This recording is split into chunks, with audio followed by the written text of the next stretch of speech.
வாழ்க்கை வெளிச்சமா இருக்கணும் அப்படின்னா, உங்க ஜாதகத்தில ஒளி கிரகங்கள் பாதிக்கப்படாம இருக்கணும். ஒளி கிரகங்கள்ங்கிறது சூரியனும், சந்திரனும்.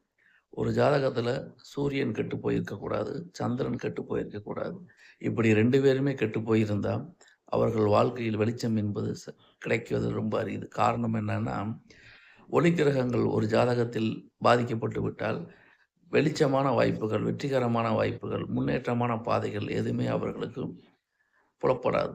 ஆத்மகாரகன் சொல்லப்படுகின்ற சூரியனும், மாதாக்காரகன் என்று சொல்லப்படுகிற சந்திரனும் ஒரு ஜாதகத்தில் மிக மிக வலிமையாக இருக்க வேண்டும்.